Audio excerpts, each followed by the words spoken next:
Shalom y bienvenidos de vuelta a Israel con Aline.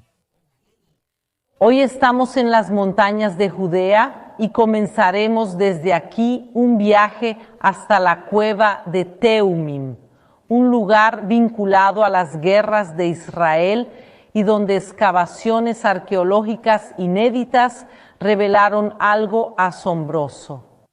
Entre los hallazgos de armas, cráneos humanos y cerámicas y lámparas, se descubrió que la cueva se utilizaba como un lugar de magia negra durante el periodo romano. Así que vamos allí hoy y descubrimos toda esta arqueología y las prácticas del inframundo en el mundo antiguo. Entonces, si están preparados, vamos a empezar.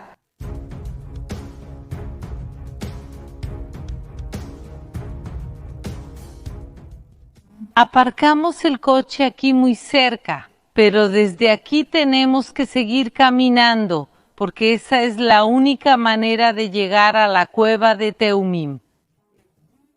Entonces vamos, ¿tenemos un sendero juntos para hacer ahora?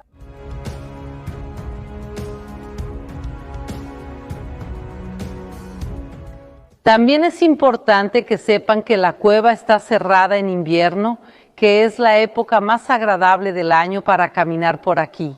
Desde el 1 de diciembre hasta el 31 de marzo está completamente prohibido entrar a la cueva. ¿Por qué? Porque es un lugar de hibernación para los murciélagos, así que por razones ecológicas no se permite la entrada durante el invierno y probablemente veremos muchos murciélagos hoy también volando o durmiendo en la cueva.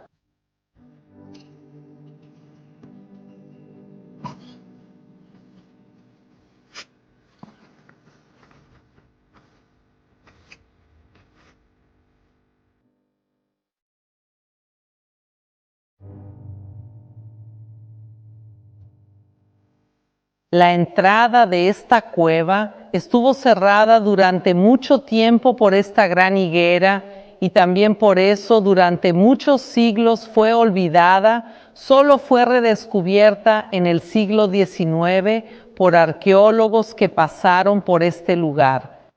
Los arqueólogos Claude Conder y Herbert Kirchner.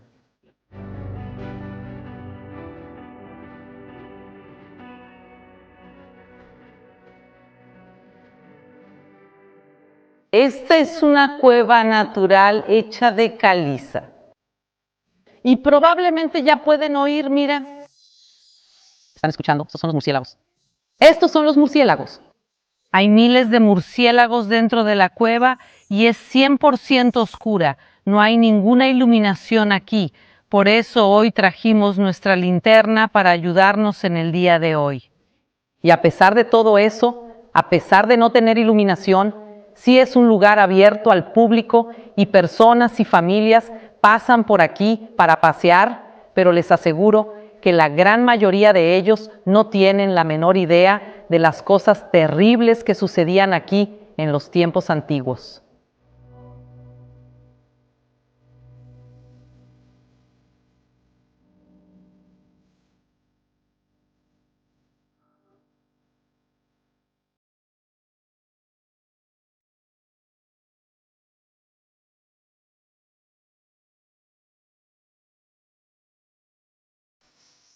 Vaya, estamos descendiendo cada vez más a las profundidades.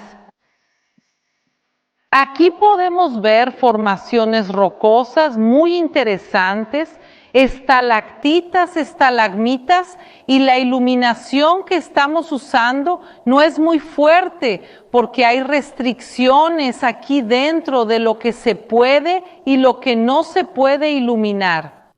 Incluso hay una regla que prohíbe iluminar parte de la cueva, especialmente la parte superior.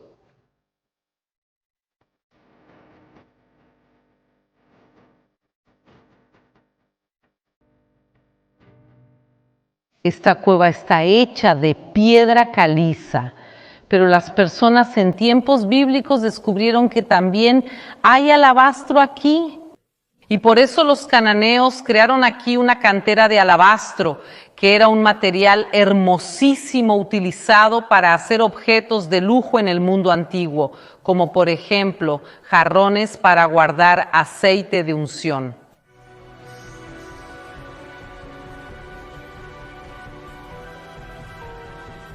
Esta cueva es conocida desde el siglo XIX, pero las primeras excavaciones arqueológicas serias realizadas en este lugar comenzaron solo en 2009, realizadas por arqueólogos de la Universidad Hebrea de Jerusalén y de la Universidad de Bar Ilan. Y lo que descubrieron es que esta cueva se usaba como un refugio para los judíos durante la rebelión de Bar Korba.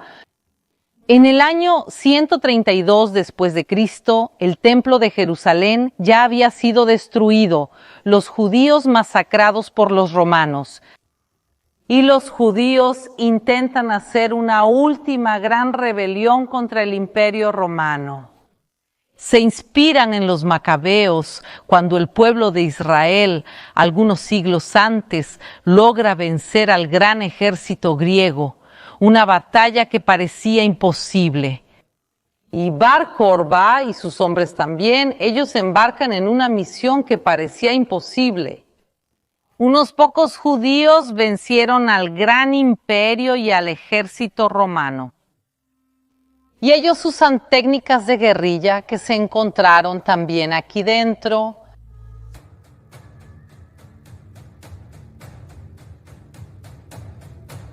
Usan cuevas para refugiarse y esconderse y desde aquí realizaban ataques sorpresa contra los romanos. Y en las excavaciones arqueológicas aquí se encontraron osamentas de soldados judíos y también armas que ellos usaban para luchar contra los romanos. Pero ¿cuál fue el final de esta gran rebelión? Terminó con una gran destrucción. Los romanos destruyen lo que aún quedaba en pie en Israel y en Judá. Y ahora ellos expulsan a la mayoría de los judíos de Israel y masacran a 500,000 judíos. Gente, 500,000 judíos hace 1900 años atrás era una buena parte de la población.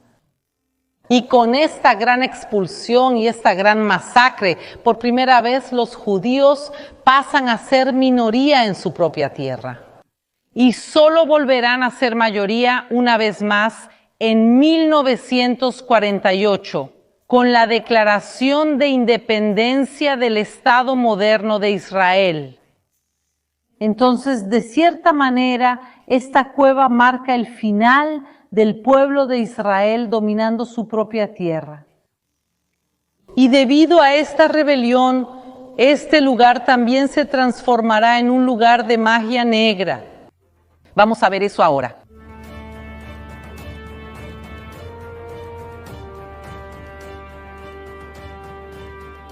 Y otra cosa que quiero contarles sobre un hallazgo muy importante que se encontró aquí fue un gran tesoro de monedas de oro y plata que fueron traídas aquí por los rebeldes judíos en la época de Bar Kochba.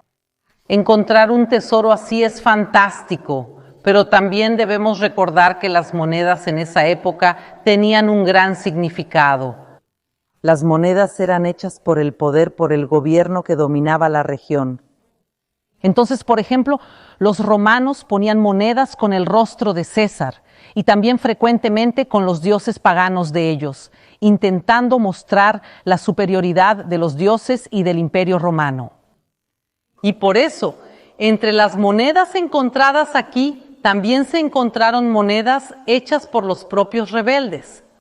Querían mostrar que ellos iban a ganar y que podrían en el futuro otra vez tener un gobierno judío independiente en este lugar, y ponen sobre las monedas símbolos judíos y frases hablando de la liberación de Jerusalén.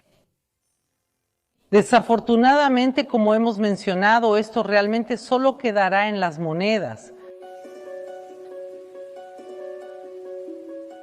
No debe ser nada fácil hacer arqueología dentro de una cueva de esas. Ya nos está resultando muy complicado filmar aquí. Entonces, imaginen pasar aquí semanas e incluso meses trabajando con los murciélagos, con la oscuridad, con la humedad también, gente. Todo está empapado a nuestro alrededor. Y en medio de todo esto tienen que buscar los restos arqueológicos. Una cosa que puede parecer completamente desapercibida está completamente cubierta de tierra, pero si miramos de cerca podemos ver que esto aquí es un pedacito de cerámica. Ahora, esta cueva ha estado en desuso durante mucho tiempo, por lo que podría ser que este pedacito de cerámica fue un plato que alguien usó aquí durante la rebelión de Bar Korba hace 1900 años. También podría ser del periodo romano, podría ser de tantas épocas diferentes, pero lo devolvemos aquí a su lugar para que en el futuro los arqueólogos puedan reencontrarlo. Pero vamos, todavía tenemos que hablar realmente de la brujería y la magia negra.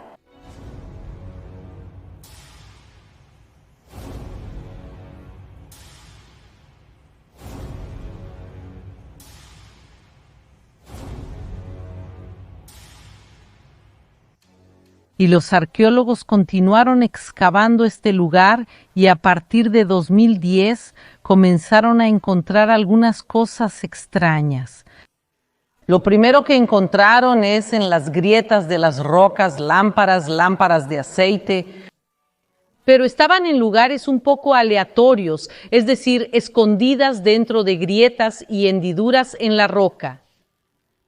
Todas ellas estaban intactas, 120 lámparas, gente, no es poca cosa. Y otra cosa que llamó la atención, eran lámparas, se podría decir, seminuevas. La lámpara en los tiempos antiguos era lo que iluminaba la casa el día a día. Las personas usaban mucho las lámparas, entonces cuando encontramos excavaciones normales, lámparas están extremadamente usadas. Puedes ver que están quemadas, puedes ver que se usó mucho aceite, pero estas lámparas estaban casi todas poco utilizadas. Comienzan a preguntarse qué estarán haciendo todas estas lámparas aquí. Y siguen excavando y también encuentran en estas grietas armas, principalmente dagas.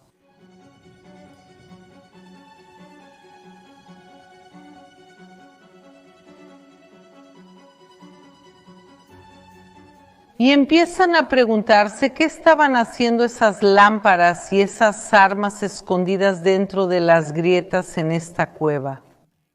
Y continúan excavando y entonces lo que encuentran son cráneos humanos.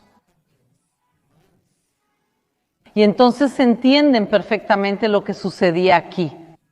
Aquí se llevaban a cabo ceremonias de necromancia, ceremonias paganas romanas de comunicación con los muertos. Era una práctica relativamente común en el Imperio Romano. Tenemos registros incluso de que el emperador Nero y el emperador Adriano participaban en estas prácticas tan nefastas. Y también en el Imperio Romano, a menudo, estas prácticas estaban vinculadas a sacrificios humanos. Pero gracias a Dios, al menos lo que sabemos hasta este momento, es que aquí no se realizaban esos sacrificios, sino que los cráneos eran traídos hasta el lugar. Aquí era un lugar de magia negra y funcionaba algún tipo de oráculo. Ellos hacían lamparamancia. Eso significa que aquí había brujas que miraban las llamas de estas lámparas y en las formas de estas llamas intentaban hacer adivinaciones y descubrir el futuro. Entonces aquí era un lugar de adivinación y de comunicación con los muertos.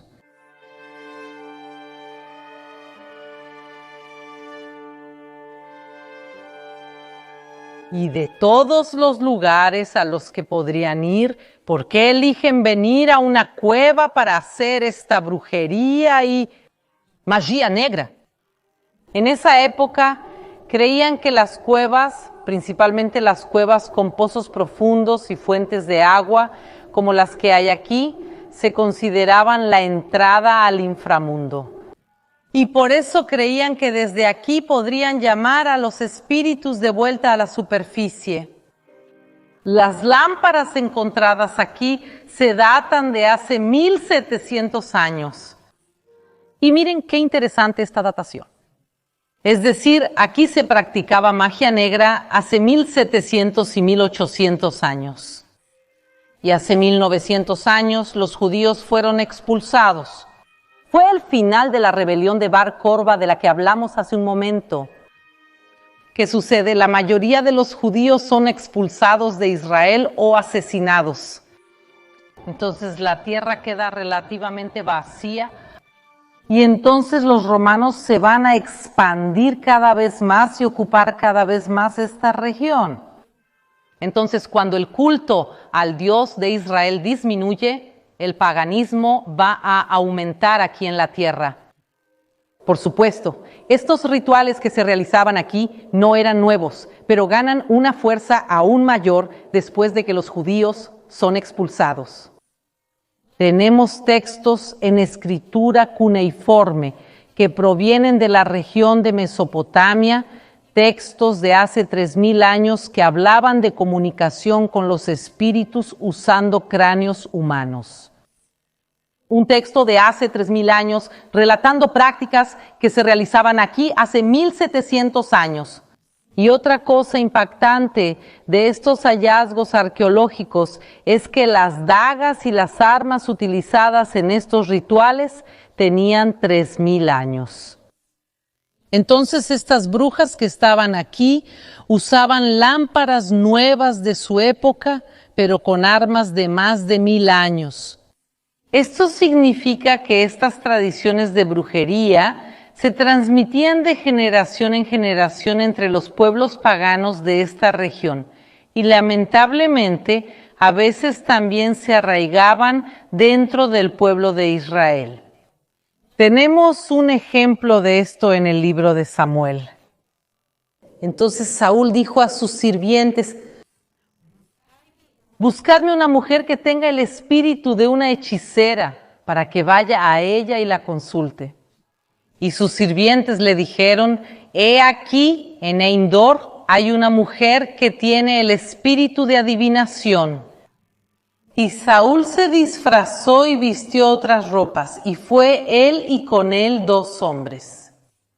Y por la noche vinieron a la mujer y le dijeron: te ruego que me adivines por el espíritu de brujería y me hagas subir a quien te diga.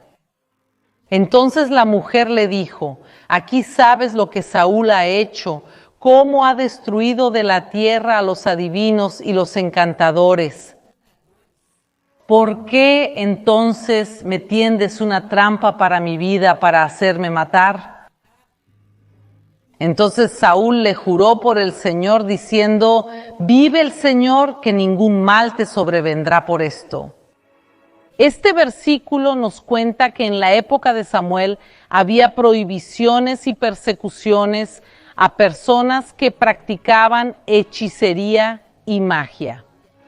Pero también vemos la hipocresía de Saúl, que por un lado prohibía la hechicería, pero por otro lado, en su momento de necesidad, va y consulta a una hechicera.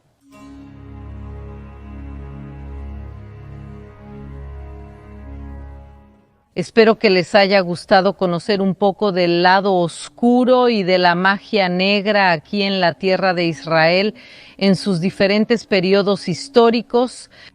Entonces, si les gustó y quieren más videos directamente desde Israel, no dejen de suscribirse a este canal y darle like. Un beso y hasta la próxima.